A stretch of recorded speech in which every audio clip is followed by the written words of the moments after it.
푸틴의 최측근이 배신을 했습니다. 대체 무슨 일이 있었던 건지 김종대 연세대 개건교수, 러시아 출신 벨리아코프 일리아 수원대 교수와 이야기 나눠보겠습니다. 두 분 어서 오십시오. 안녕하세요. 네. 예.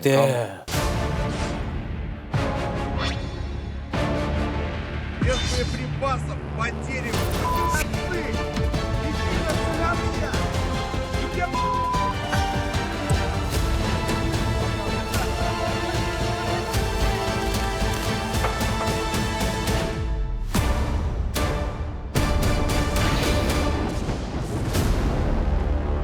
용병 기업 바그너 그룹이 네. 반란을 시도했다. 예. 어떤 일이 있었는지 깔끔하게 좀 정리를 부탁드립니다. 자, 이 사람이 바로 이번에 바그너 그룹의 수장, 이번에 반란의 최고 주모자죠. 네. 바로 프리고진. 프리고진이라는 인물인데 프리고진. 네, 우크라이나 동부에 바흐무트라는 도시가 있어요. 네. 여기에 작년 10월, 11월부터 바그너 그룹이 투입돼가지고 이걸 점령했어요.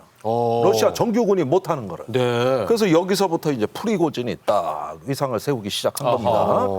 그런데 며칠 전이죠. 23일 날 저녁 9시에 드디어 작전이 개시됩니다. 선전포고를 하고 모스크바로 가는데 Совет командиров ЧВК «Вагнер» принял решение.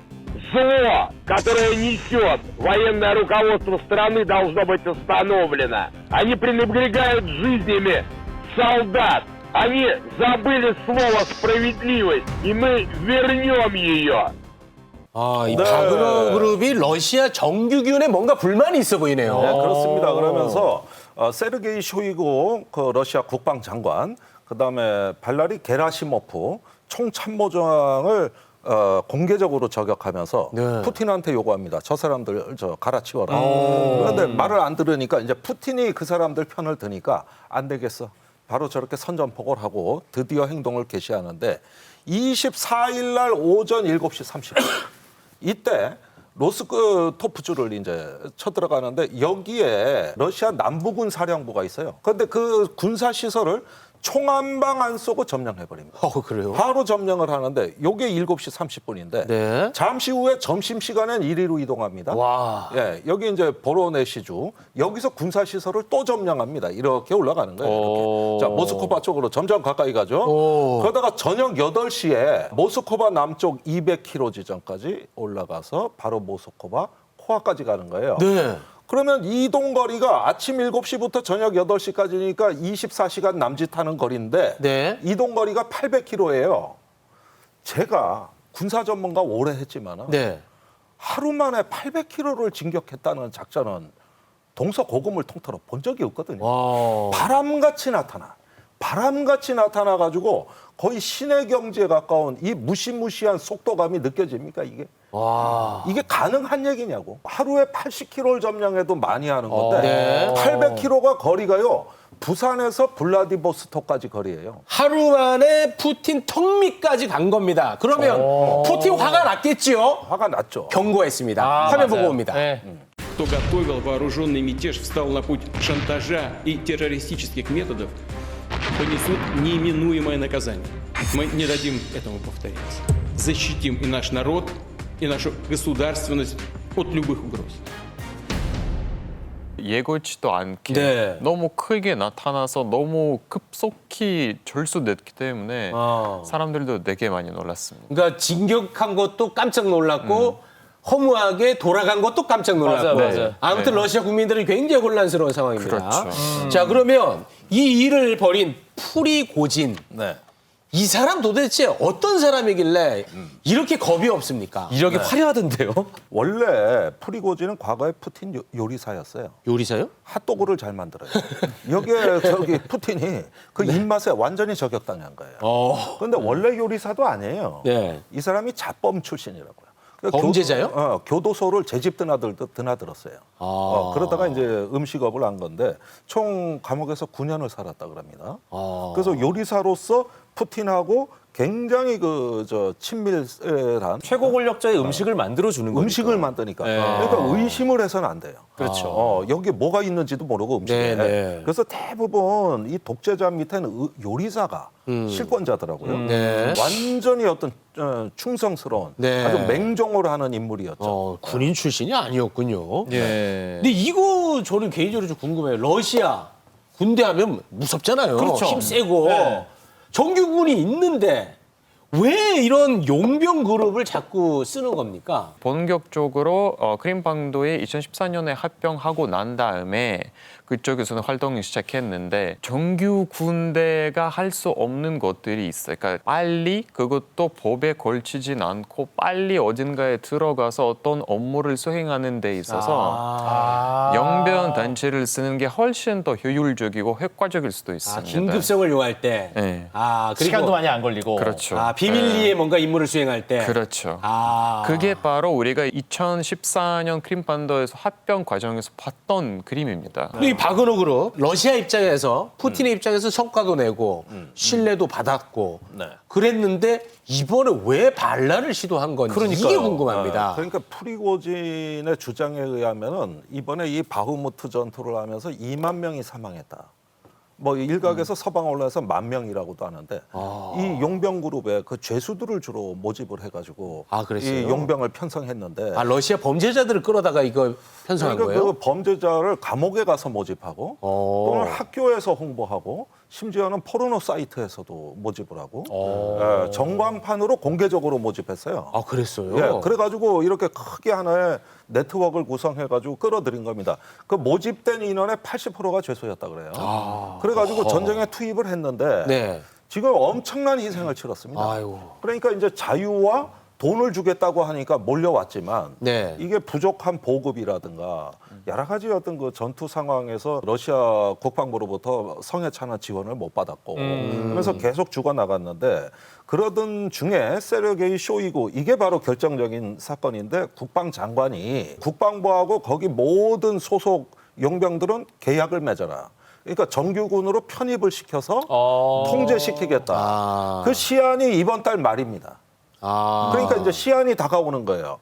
그러면은 이 프리고진 입장에서는 내가 왕인데 내가 어떤 거 하나의 영향력을 이제 구축하는 하나의 어떤 작은 왕국의 이제 어떤 그 통치자가 됐는데 이제는 지원도 안 해주더니 이제는 나를 해체시고 제기하려는데 뭔가 토사구팽 느낌을 받았군요. 23일 날 자기네 부대에 러시아 정규군이 미사일을 쐈다고 주장하면서 이제는 더 이상 못 참아. 그러니까 폭발해버리는 거예요. 정규군이 우리를 공격한다 이제는 심지어. 주장입니다. 사실관계는 아직까지 파악은 안 됐고요. 그냥 유야무야 돼버렸어요. 이게 허무하다 보니까 막 이상한 설들이 많이 나오더라고요. 그렇죠. 그러니까 여러 가지 설들이 나오는데 프리고진이 처음부터는 겨냥했던 게 푸틴이 아니라 국방 장관과 총참모장을 이제 겨냥해서 그래서 그 사람들을 이제 가르치려고 노력을 했었던 거고 푸틴이 이렇게 강하게 나올 줄 몰랐던 것 같습니다. 내가 국방부 장관을 치면 네. 푸틴은 내 편을 들어주겠지라는 생각을 했겠군요. 그렇게 생각해서 이제 모스크바까지는 올라가겠다고 협박을 하면서 푸틴이 당연히 프리고진 편을 들겠다고 생각하면서 네. 그렇게 진출했는데 아니다. 푸틴이 아예 나와서 그것도 엄청난 심각한 말을 얘기를 하고 있죠. 뭐 반역자다, 네. 배신자다. 이게 반란이다. 뭐 이런 얘기를 하면서 프리고진도 그게 내가 의도했던 게 아닌데 라는 걸로 졸소하지 않았을까라는 설도 있고 실제로 푸틴 쪽에 프리고진의 가족한테는 협박을 하면서 만약에 출소하지 않으면 무리가 있을 거다. 그래서 겁먹어서 돌아갔다. 그런 설도 있습니다. 제가 좀 무지해서 이 벨라루스라는 나라를 잘 모릅니다. 네. 근데 그 대통령이 중재를 해가지고 네. 돌아갔다. 뭐 이런 보도도 있던데 벨라루스는 어떤 나라고 이 대통령이 어떤 중재를 한 겁니까? 러시아랑 같은 몸이라고 생각하시면 돼요. 그러니까 같은 배에 있는 두 사람이 지금 이 상황에 나려는 건데 친러 국가군요. 유일하게 중재를 할 수 있는 게 벨라루스 대통령인데 푸틴은 이 세상에서 자기가 믿을 수 있는 사람이 그렇게 많지가 않아요. 유일하게 그 중에 믿고 있는 그 사람 중에 벨라루스 대통령이 있는데 네. 그래서 벨라루스 입장에서 봤을 때 러시아가 무너지면 나도 같이 무너지게 돼 있는 구도예요. 그러면 얘를 구해야지 나도 살아남는 그런 상황이기 때문에 네. 어쩔 수 없이 나선 거예요. 근데 어떤 식으로 중재를 했기에 그러게요. 뭐 혹은 어떻게 협박을 해서 아니, 그러니까. 갑자기 확 빠진 거예요? 중재를 할 때 이 프리고진을 여기 모스크바를 쳐들어가서 공멸하지 말고 벨라루스로 와라.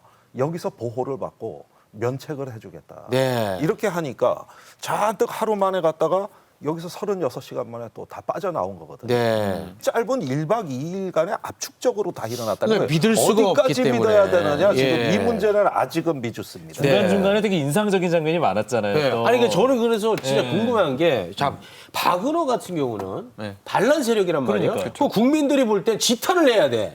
그런데 막 박수하고 환영하고 사진 찍고 막 그러던데 이거는 이해가 안 가는데 왜 그런 겁니까? 우리가 생각해야 하는 게 러시아가 지금 전쟁 중에 있는 나라이기도 그렇죠. 하고 굉장히 긴장감이 넘치는 그런 분위기예요. 네. 사람들이 잘 사는 그런 분위기의 나라가 아니에요.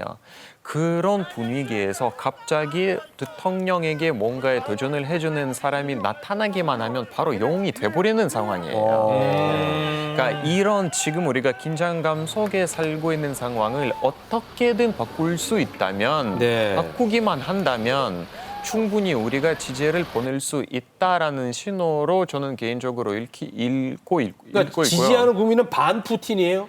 반 푸틴도 있고 진 푸틴도 있어요. 그래요? 네, 그러니까 친 푸틴 사람들은 푸틴이 너무 흐지부지하게 아. 우크라이나를 세게 때리면 되는데 세게 때리진 않는다. 우크라이나를 좀 세게 공격해라. 그렇죠.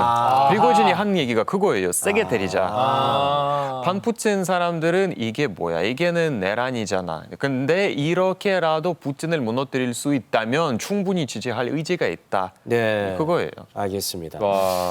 프리고진 지금 어디 있고 앞으로 어떻게 될까요? 지금 어디로 갔는지는 행방불명입니다.